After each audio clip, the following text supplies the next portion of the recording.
Hello good morning दोस्तों। Coding Sharma की इस यूट्यूब चैनल पर आप सभी लोगों का स्वागत है।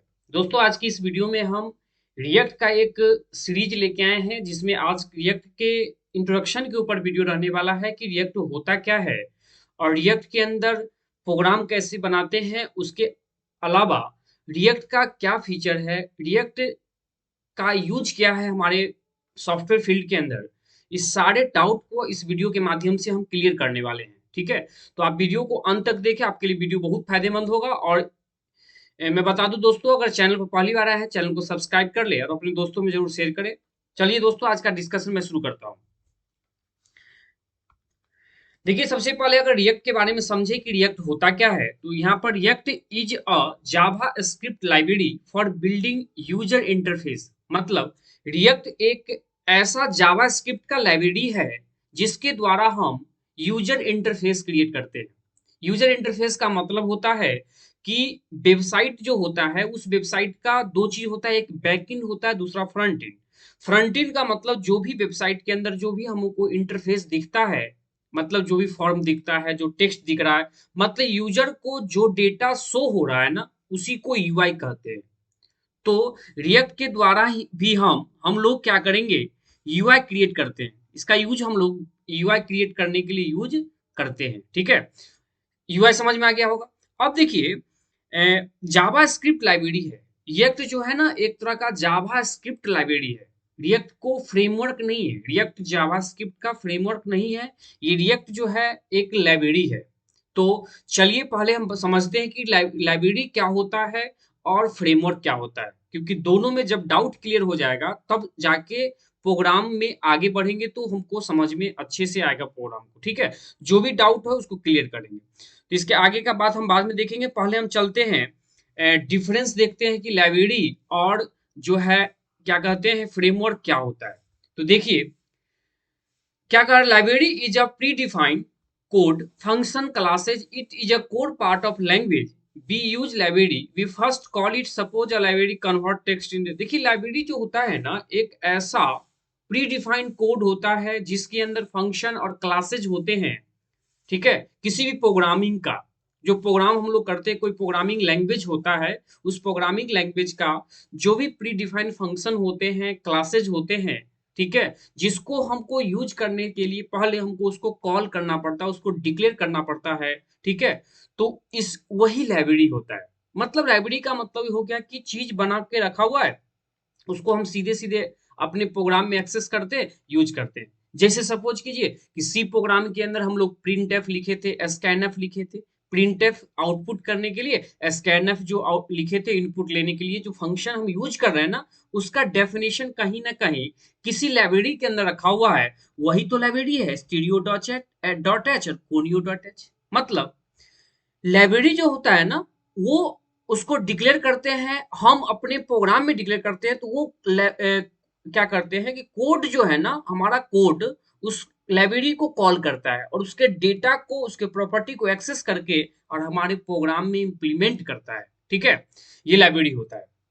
ठीक है, और जैसे मान लीजिए कि अगर हमको कि कोई एक लाइब्रेरी क्रिएट करना है कि converting into text into space speech, मतलब कोई टेक्स्ट को स्पीच में कन्वर्ट करने का अगर लाइब्रेरी है, तो कहीं ना कहीं कोई भी डेवलपर पहले से इसका लाइब्रेरी बना के रखा हुआ है।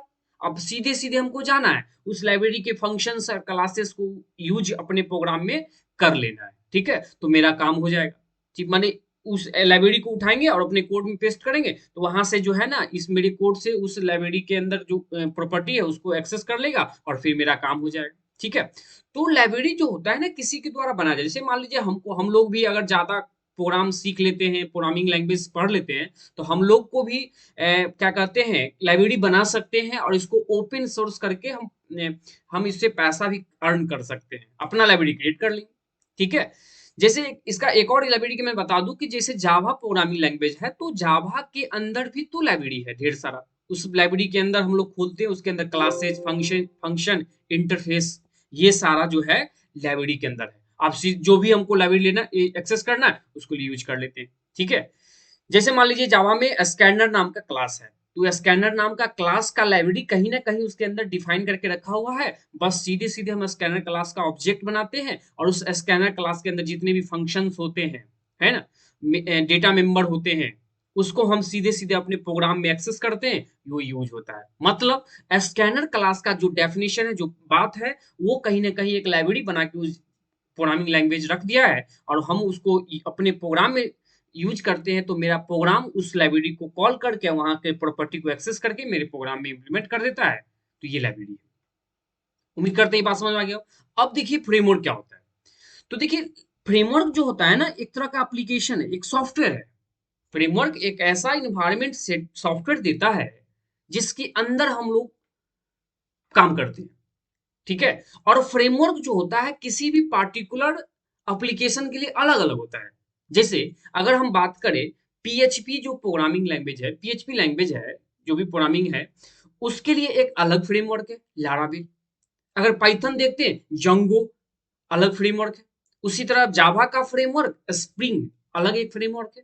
तो ये सब जो फ्रेमवर्क है एक एप्लीकेशन है, और जिसमें हम लोग क्या करते हैं, किसी भी टाइप के एप्लीकेशन को क्रिएट करते हैं। जैसे मान लीजिए मोबाइल एप्लीकेशन क्रिएट करना है या वेब एप्लीकेशन क्रिएट करना है, तो उसके लिए हम लोग फ्रेमवर्क का इस्तेमाल करते हैं, जिसमें हम लोग एक अरेंजमेंट वे में उसका कंटेंट अरेंज होता है कि हाँ यहाँ पर डाटाबेस का कोड होगा, यहाँ पर यूजर इंटरफेस का कोड होगा, यहाँ पर इनपुट का कोड होगा, यहाँ पर आउटपुट का कोड होगा। ये सारा उस फ्रेमवर्क के अंदर इंक्लूडेड होता है। सिर्फ हम उसमें अटैच करते जाते हैं और बहुत ही इजिली ढंग से हम उसमें प्रोग्राम को कोड करते पाते हैं, ठीक है। तो यही चीज यहाँ लिखा हुआ। देखिए framework is application it help the building a kind of application. Example जैसे देखिए मोबाइल एप्लीकेशन या वेब एप्लीकेशन।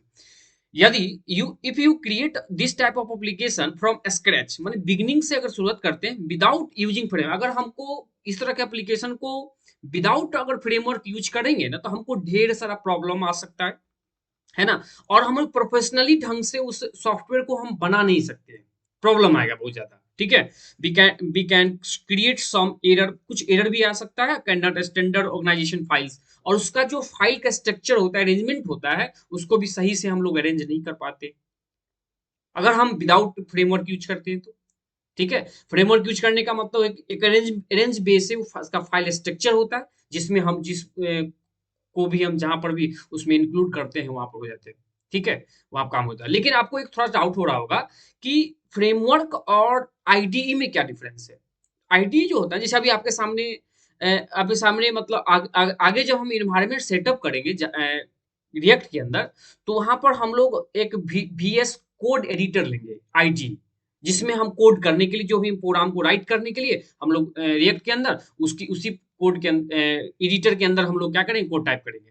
तो आईडी जो होता है कि एडिटर होता है, जिसमें सिंपल सिंपल हमको कोड करते हैं और कुछ है नहीं वो। लेकिन फ्रेमवर्क जो होता है वो वो एक तरह का इन्वायरमेंट देता है, जिसके अंदर फिक्स लाइब्रेरी होता है और उस काम को परफॉर्म करवाता है। तो यहाँ पर यही चीज लिखा हुआ, तो आपको समझ में आ गया। देखिए framework provide mini section of each task such as input, output, database code. अगर इस तरह के कोड्स को इस सेपरेट एक एक अलग अलग सेक्शन होता है जिसमें हम लोग इंक्लूड करते हैं। उम्मीद करते हैं आपको समझ में आया होगा, ठीक है। जैसे देखिए कुछ और बात है।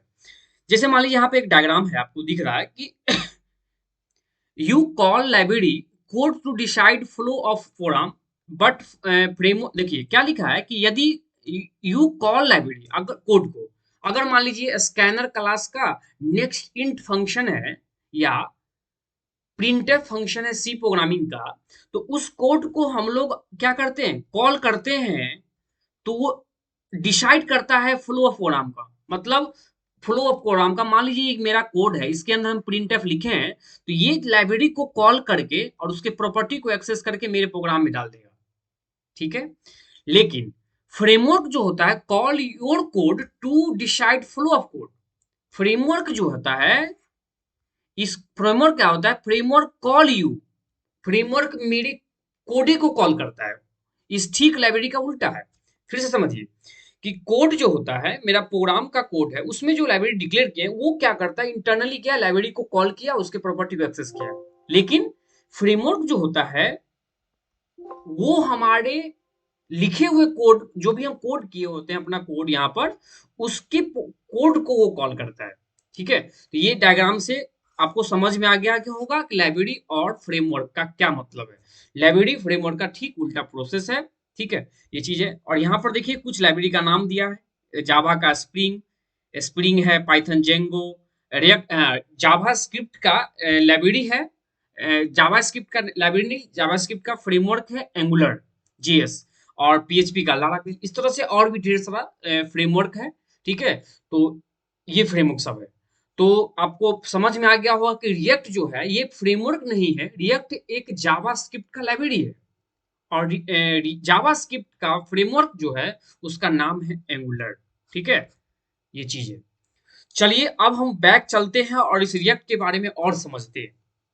क्या लिखा है, the main focus of React of application is building UI as fast as possible. मतलब रिएक्ट को हम लोग कोई भी एप्लीकेशन को फास्ट बनाने के लिए, फास्ट क्रिएट करने के लिए हम लोग यूज करते हैं। अभी एग्जांपल दिखाएंगे, एक एप्लीकेशन दिखाएंगे, एक वेबसाइट दिखाएंगे जिसमें रिएक्ट के यूज करके बनाया गया है, एक वेबसाइट दिखाएंगे जिसमें विदाउट रिएक्ट यूज किया गया है। दोनों में क्या डिफरेंस है, सर्चिंग कैसे फास्ट हो रहा है, वो चीज को देखेंगे।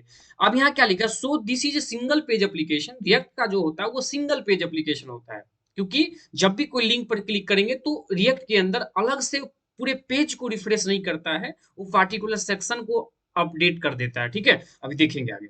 It means redirect complete website in single application. तो चलिए इसके बारे में समझाते हैं। आज अभी देखिए, इसको समझाने के लिए हम अभी एक वेबसाइट लेते हैं। देखिए, देखिए अभी दो तरह का हम वेबसाइट लिए हैं, जिसमें एक रिएक्ट से बना हुआ है और एक विदाउट रिएक्ट है। देखिए यहाँ पर ये रिएक्ट का ऑफिशियल साइट है, react.js.org। इसमें देखिए ये जो बना हुआ है रिएक्ट के बेस पर बना हुआ। आप यहाँ पर देखेंगे कि इसमें अगर कोई भी लिंक पर क्लिक करते, जैसे ट्यूटोरियल पर क्लिक करते हैं, तो यहाँ देखिए आपको यहाँ पर ये दिख रहा है सिंबल जो रिफ्रेश होने का है, ये पेज रिफ्रेश नहीं किया। देखिए ब्लॉग पर क्लिक करते हैं यहाँ से, तो देखिए सिर्फ क्या हो रहा है, एड्रेस बार में देखेंगे सिर्फ वो पेज का लिंक बढ़ रहा है, माने वो यूआरएल इंक्रीज कर रहा है, अलग अलग चेंज हो रहा है, बट ये पेज रिफ्रेश नहीं हो रहा है, एकदम फास्ट हो रहा है। देखिए ये क्लिक किए, यहाँ से ये क्लिक करके दे रहे हैं, उसके बाद डॉक्स में क्लिक किए, फिर आते हैं मान लीजिए यहाँ पर रिएक्ट पर क्लिक किए, स्टार्ट पर क्लिक किए, तो ये क्या होता है कि ये पेज जो है ना रिफ्रेश नहीं किया, सीधे रिलोड नहीं किया। ठीक है, रिलोड नहीं किया, इतना फास्ट वर्किंग हो गया। लेकिन चलिए एक और दिखाते हैं विदाउट रिएक्ट में बना हुआ वेबसाइट, जैसे नासा का वेबसाइट है। इसमें देखिए अब यहाँ पर अगर आपको एड्रेस बार में देखिएगा, ह्यूमंस इन स्पेस, अगर इस पर क्लिक करते हैं, ये तो खुला हुआ है। चलिए मून टू मार्स, देखिए क्लिक किए तो यहाँ क्या हुआ, देखिए पेज लोड हुआ, पूरी कंप्लीट कोड को लोड किया। इस पेज के अंदर जितने कोड हैं सबको लोड किया। अगर इमेजेस पे क्लिक करते हैं, यहाँ पे गेटवे पे देखिए, गेटवे पे क्लिक किया, अभी यहाँ पर देखिए पूरी पेज को ये रिलोड कर रहा है। ठीक है, इससे क्या हो गया कि ये जो सर्चिंग है ये स्लो हो रहा है। देखिए अगर हम यहाँ पर ये देखिए ऑप्शन को क्लिक किए, तो अब ये देखिए पूरा पेज लोड किया, इसके अंदर जितने कंटेंट है इस सारे को लोड किया, तब ये रिप्रेजेंट कर रहा है। ठीक है, तो यही चीज है रिएक्ट के वेबसाइट और विदाउट रिएक्ट। ये विदाउट रिएक्ट वाला ये वेबसाइट नासा का था, और ये जो रिएक्ट के अंदर जो एप्लीकेशन देखिए इसमें विदाउट रिफ्रेश किए हुए फास्ट जो है सिंगल पेज एप्लीकेशन को क्रिएट करने का काम रिएक्ट के अंदर करते हैं। तो उम्मीद करते हैं रिएक्ट का बना हुआ वेबसाइट और विदाउट रिएक्ट बना हुआ आपको समझ में आया होगा। ठीक है, तो चलिए हम आगे का बात करते हैं। देखिए अब जो है हम आगे देखिए आगे चलते हैं। अब रिएक्ट के बारे में कुछ हिस्ट्री समझते हैं कि रिएक्ट जो है ये आज इतना पॉपुलर है, और अभी रिएक्ट का बहुत ज्यादा डिमांड है मार्केट में। तो क्या रिएक्ट का बैकग्राउंड है उसको समझते हैं। देखिए रिएक्ट क्या है, React was first design by Jordan वर्ल्ड के और software engineer at Facebook created by library, create the library. मतलब सबसे पहले जॉर्डन वेल्के के द्वारा इसको रिएक्ट को डिजाइन किया गया था, जो एक सॉफ्टवेयर इंजीनियर था। और ये इस किसका लाइब्रेरी है, ये फेसबुक ने रिएक्ट को बनाया है। ठीक है, फेसबुक जो कंपनी है इसी ने रिएक्ट को बनाया और सबसे पहले अपने वेबसाइट में जो है ना वो इम्प्लीमेंट किया। फेसबुक का जो न्यूज न्यूज सेक्शन है, ठीक है, न्यूज फीड का, उसमें इसने सबसे पहले अपना जो है रिएक्ट का इस्तेमाल किया है। ठीक है, ये चीज है। It was first display for Facebook news feed. देखिए न्यूज फीड में सबसे पहले लगभग जो है 2011 के आसपास जो है इसने बनाया था, और इसमें सबसे पहले इसने टेस्ट किया था न्यूज फीड जो फेसबुक का है, फेसबुक एप्लीकेशन का जो न्यूज फीड है उसमें सबसे पहले इसने इस्तेमाल किया था। In 2013 React was open source at JS conference. उसके बाद 2013 में रिएक्ट को इसने फेसबुक ने ओपन सोर्स बना दिया। ओपन सोर्स का मतलब हो गया कि इसके लाइब्रेरी को कोई भी लोग यूज कर सकता है और कहीं अपने प्रोजेक्ट बना सकता है, सॉफ्टवेयर बना सकता है। इसी को ओपन सोर्स का फ्री ऑफ कॉस्ट, ठीक है। और ये चीज है। अब करंट वर्जन जो अभी रिएक्ट का करंट वर्जन जो आपको देखेंगे, आप डाउनलोड करेंगे 18.12.2 ये है। अभी जो चेंज हो सकता है आप जिस समय यूज करेंगे। और रिएक्ट में बना हुआ कुछ ये एप्लीकेशन देखिए, यहाँ पर नेटफ्लिक्स है, व्हाट्सअप वेब एप्लीकेशन है, इंस्टाग्राम है। ये सब जो बना हुआ चीज है ना, ये रिएक्ट के अंदर डेवलप किया गया है, ठीक है। अब यहाँ पर देखिए, open source project usually community based and accept help from other programmer. देखिए रिएक्ट का जो कम्युनिटी इतना ना बड़ा है कि इसका मतलब अगर हमको आगे चल के रिएक्ट में कोई भी कोड करेंगे, कोई भी प्रॉब्लम आएगा, वो प्रॉब्लम को सीधे सीधे हम गूगल पर टाइप करेंगे ना, तो वो एरर, वो प्रॉब्लम पहले से किसी को आया होगा। और उसका वो उसने एक कम्युनिटी के अंदर, रिएक्ट का ऐसा कम्युनिटी है जिसमें अगर हम एरर को टाइप करेंगे, अगर हम कैलकुलेट में हमको एरर आता है, हम वहां टाइप करेंगे, तो हमको वो सीधे सीधे फुलफिल कर देगा और बता देगा कि इस कोड में एरर है, यहाँ पर एरर है, और ये एरर पहले से कितने को लोग आया होगा। तो ये कम्युनिटी इसका बहुत ही बड़ा है, ठीक है। अब क्या कम्युनिटी, क्या गिटहब का कॉन्सेप्ट है, react has a huge community on GitHub. React का खुद का गिटहब है, वहां पर इसका कम्युनिटी है। थोड़ा सा चलिए इस गिटहब को बारे में दिखा दे। देखिए यहाँ पर रिएक्ट का गिटहब चलते, रिएक्ट गिटहब, यहाँ पर अगर हम टाइप करते हैं, एक मिनट,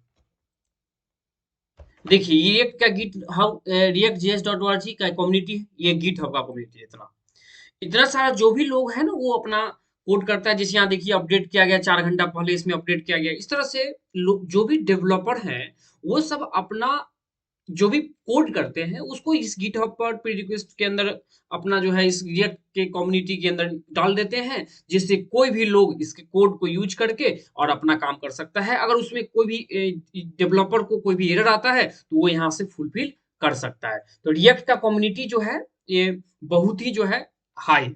इस तरह से रिएक्ट का कम्युनिटी है, जिसको हम भी कल के डेट में आप लोग भी करिए कोड, तो वहां पर भी आप लोगों का भी जब कोड अच्छे से डिप्लॉय होगा, तो वहां पर भी आप लोग एक कम्युनिटी क्रिएट करके आप भी किसी दूसरे को हेल्प कर सकते हैं कोड के माध्यम से, ठीक है। ये चीज है। आगे देखिए, अब आगे बढ़ते हैं। देखिए अगला है, अब रिएक्ट के बारे में समझिए कि एक्चुअली में रिएक्ट काम कैसे करता है। तो यहाँ देखियो कुछ बात लिखा हुआ है कि रिएक्ट जो है ना, कंपोनेंट बेस्ड अप्रोच, रिएक्ट जो है ना कंपोनेंट बेस्ड अप्रोच पर काम करता है, ठीक है। कंपोनेंट बेस्ड अप्रोच का मतलब है React will made of pieces called component. Component make the task building you are easy, बहुत ही फास्ट कंपोनेंट बना देता है। जैसे मान लीजिए कि अगर हम एक एग्जांपल के माध्यम से आपको हम अगर बता दें, फिर हम चलेंगे आगे दिखाएंगे। जैसे अगर मान लीजिए यहाँ पर ये है, इस तरह से अगर हमको कोई कोड है, सेम टाइप के कोड अगर बार बार रिपीट करना है ना, तो उसके लिए हम लोगों को क्या, अगर विदाउट रिएक्ट करते हैं तो बार बार उसको लिखना पड़ता है, बार बार उतना डिफ लगाना पड़ेगा।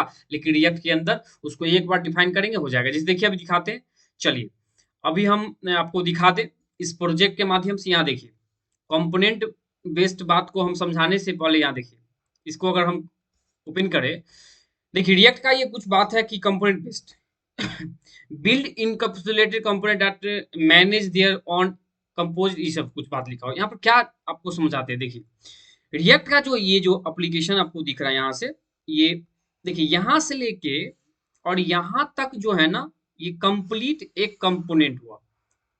अगर इसी पूरे कंपोनेंट को फिर से हमको रीयूज करना है, तो सीधे सीधे इसको हम क्या कर लेंगे, कॉल कर लेंगे।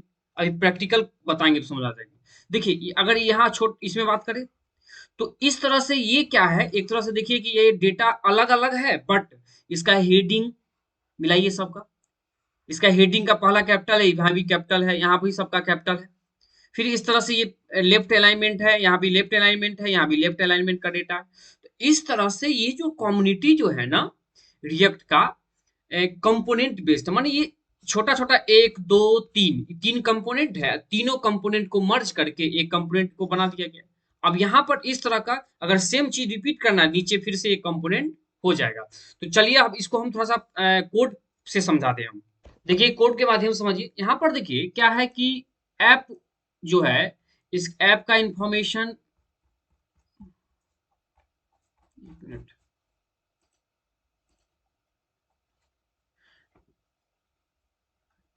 ये देखिए यहाँ पर जो है ना ऐप का जो है इंफॉर्मेशन जो है ये ऐप डॉट जेएस के अंदर जो है ये ऐप का कुछ डेटा जो है इसके अंदर राइट किया हुआ है। क्या क्या है इसको जो कोड करेंगे समझ में आ जाएगा। इसका जब राइट किए हैं तो इसका देखिए आउटपुट क्या आया है। इस तरह से ये लोगो है जो मूवेबल है और यहाँ पर कुछ टेक्स्ट है फिर एक लिंक है इस तरह से। अब इसको कंपोनेंट बेस्ड बात को हम समझाने से देखिए क्या करेंगे। यहाँ पर इस कंपोनेंट को अगर हम बार बार कॉल करें जैसे 3 बार कॉल किए देखियो एक इस तरह से जो है इसको हम कॉल करते हैं कंट्रोल सी कर लेते हैं कॉपी और यहाँ से इसको हम पेस्ट कर लेते हैं। देखिए 4 बार हम करते हैं। अब यहाँ से आउटपुट देखिए क्या आएगा। इसको जब ये रिफ्रेश होगा जैसे सेव किया ऑटो ऑटो रिफ्रेश होता है। देखिए एक एक बार लोगो था अब नीचे ही जा रहे हैं हम स्लाइड कर रहे हैं। देखिए नीचे आ गया एक और लोगो फिर से देखिए फिर से एक और लोगो फिर से लोगो मतलब ये छोटे छोटे कंपोनेंट एक बार बना हुआ है और उसको हम रियूज कर रहे हैं। छोटा सा कंपोनेंट है उस कंपोनेंट को हम बार बार क्या कर रहे हैं रियूज कर रहे हैं ठीक है। लेकिन यही चीज अगर हमको विदाउट रिएक्ट यूज करना होता तो हमको उतना डिव क्रिएट करना होता, डिवीजन टैग लगाना पड़ता, उसमें एक सेक्शन डिफाइन करते, फिर उसके लिए नेक्स्ट के लिए नेक्स्ट सेक्शन डिफाइन करते, उसके अगले के अगले सेक्शन डिफाइन करते। तो यही चीज होता है कंपोनेंट बेस्ड स्ट्रक्चर, तो जिसको हम और डिटेल में हम प्रैक्टिकल समझेंगे आगे ठीक है। तो चलिए अभी हम कोड में वापस पहुंचते हैं। देखिए अगला है डिक्लेरेटिव अप्रोच ठीक है। रिएक्ट जो डिक्लेरेटिव अप्रोच का मतलब हो गया कि declarative programming is when you code show what you want to happen. मतलब योर कोड शोज माने जो मेरा कोड है वो क्या शो करेगा, व्हाट क्या शो करेगा, यू वांट टू हैपन माने जो हम चाहते हैं वो शो हो डिक्लेरेटिव मैनर में। और उसके अंदर जैसे मान लीजिए अभी इतना सारा कंपोनेंट क्रिएट किए, 3 कंपोनेंट क्रिएट किए और उस कंपोनेंट के अंदर डेटा है चेंजेस होगा अकॉर्डिंग टू आगे ठीक है ये चीज है। अगला है DOM. DOM update are handle gradual gracefully. जो सिंगल पेज एप्लीकेशन जो हम बोले कि रिएक्ट का यूज फास्ट एप्लीकेशन के लिए यूज करते हैं ठीक है। तो इसके बेस्ट फास्ट करवाने के लिए रिएक्ट को डॉम मॉडल काम करता है जिसको वर्चुअल डॉम कहते हैं। रिएक्ट जो है ना वर्चुअल डॉम को कंसेप्ट को परफॉर्म करता है, उसके बेस पर काम करता है। अब वर्चुअल डोम क्या है तो इसके बेस पर हम वीडियो लेके आएंगे अगले कि वर्चुअल डोम वर्सेस रियल डोम। रियल डोम कैसे काम करता है कि विदाउट रिएक्ट के कोई एप्लीकेशन बनाते हैं जैसे मान लो एचटीएमएल में कोई प्रोग्राम बनाते हैं वो वहां पर वो रियल डोम है और फिर ये वर्चुअल डोम है, तो कैसे दोनों के एप्लीकेशन में वर्किंग हो रहा है उसके हम समझाएंगे सेपरेट वीडियो में। फिलहाल समझ लिए डॉम का फुल फॉर्म होता है डॉक्यूमेंट ऑब्जेक्ट मॉडल। सिंपल अगर एक एचटीएमएल का प्रोग्राम बनाते हैं तो एचटीएमएल हेड टाइटल टाइटल बंद हो गया फिर बॉडी बॉडी सेक्शन क्लोज और उसके अंदर एचटीएमएल क्लोज हो गया। तो ये जितने टैग्स लगाते हैं ये सब एक तरह का अपने में एक डॉम मॉडल है ठीक है और उसके बेस पर परफॉर्म करता है। और रिएक्ट को फास्ट होने में वर्चुअल डॉम ही काम करता है ठीक है। React is designed for speed and speed of implementing the application simplicity and scalability के लिए हम लोग React का इस्तेमाल करते हैं जैसे अभी हम एग्जांपल बता दिए ठीक है। आगे बढ़ते हैं। अब देखिए ये रिएक्ट का कुछ बात हम बताए हैं और अगले वीडियो में हम बताएंगे प्री रिक्वेस्ट ऑफ रिएक्ट माने रिएक्ट को पढ़ने के लिए हम लोग क्या क्या पहले पढ़ना जानना पड़ेगा, कुछ बात हमको रिएक्ट से पहले आना पड़ेगा ठीक है। तो उस पर हम वीडियो लेके आएंगे। तो उम्मीद करते हैं आज का इंट्रोडक्शन वीडियो में आपको रिएक्ट का मतलब क्लियर हो गया होगा ठीक है। फिर मिलते हैं अगले वीडियो के साथ। थैंक यू दोस्तों।